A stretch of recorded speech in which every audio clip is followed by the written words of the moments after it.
Hello बच्चों, कैसे हैं आप? उम्मीद करती हूँ आप बढ़िया और एकदम मज़े में होंगे। बच्चों, आज हम अपठित गद्यांश पढ़ेंगे। अपठित का अर्थ होता है जिसे पहले कभी ना पढ़ा गया हो।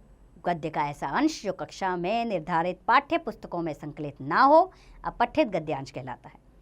अपठित गद्यांश के प्रश्नों के उत्तर देते समय हमें कुछ विशेष बातों का ध्यान रखना परम आवश्यक है। जैसे कि उत्तर संक्षिप्त होने चाहिए, शीर्षक ऐसा हो जिसका संबंध पूरे गद्यांश से हो, शीर्षक कम से कम शब्दों में लिखना चाहिए। सर्वप्रथम दिए गए अनुच्छेद को 2-3 बार अच्छी तरह पढ़ें। जो प्रश्न पूछे गए हैं उन्हें पढ़कर गद्यांश में उनके उत्तर खोजें तथा उन्हें रेखांकित कर लें। प्रश्नों के उत्तर सरल, सरस तथा अपनी भाषा में हो। चलिए कुछ अपठित गद्यांश पढ़ लेते हैं, जिसमें प्रथम है,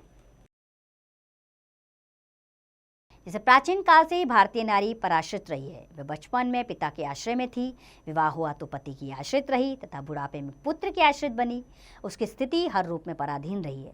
उसकी इस दीनहीन दशा का कारण घर की संपत्ति पर उसका अधिकार न होना था।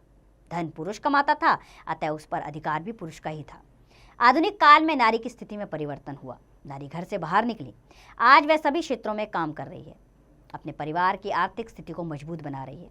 इससे नारी को कुछ स्वतंत्रता तो मिली, परंतु उसकी स्थिति और भी दयनीय हो गई। अब उसे घर और बाहर 2 जगह काम करना पड़ता है।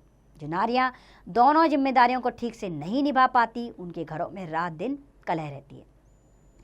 तो अब इस उपयुक्त गद्यांश के आधार पर निम्नलिखित प्रश्नों को हमको उत्तर देने होते हैं। जैसे पहला प्रश्न है, प्राचीन काल से ही भारतीय नारी पराश्रित कैसे रही है? तो उसका उत्तर है, प्राचीन काल से ही भारतीय नारी पराश्रित रही। बचपन में पिता के, विवाह के बाद पति के तथा बुढ़ापे में पुत्र के ऊपर निर्भर रही। दूसरा है, नारी की दीनहीन स्थिति का मुख्य कारण क्या है? तो उत्तर है, नारी की दीनहीन स्थिति का मुख्य कारण घर की संपत्ति पर पुरुष का अधिकार होना था।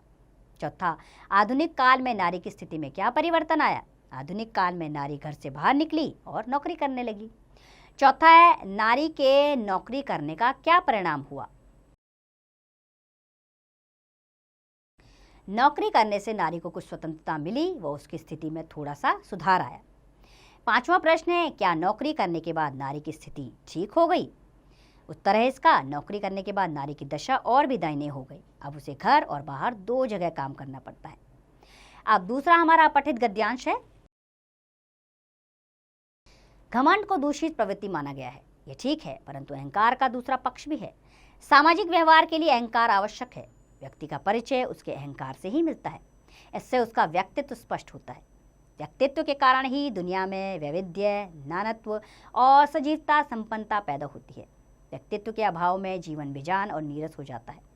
व्यक्तित्व के अभाव में चाहे कुछ भी क्यों ना बन जाए, वह सब बेकार है, क्योंकि अपने व्यक्तित्व का मजा ही कुछ और होता है।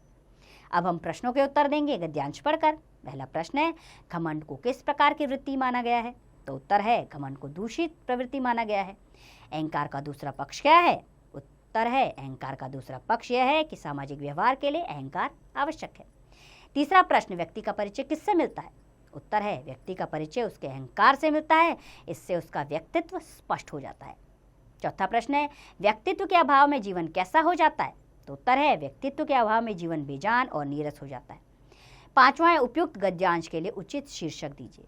तो पांचवा है शीर्षक, अहंकार दूषित वृत्ति। आइए ध्यान देने योग्य बातें जानें। गद्य का ऐसा अंश जो कक्षा में निर्धारित पाठ्य पुस्तकों में संकलित ना हो, अपठित गद्यांश कहलाता है।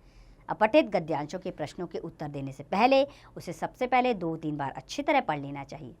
शीर्षक ऐसा हो जिसका संबंध पूरे गद्यांश से हो। तो उम्मीद करती हूँ बच्चों, अपठित गद्यांश आपको समझ में आया होगा। आप भी अनेकों अपठित गद्यांश पढ़िए, उससे संबंधित प्रश्नों के उत्तर देने का अभ्यास करें, स्वयं कीजिए।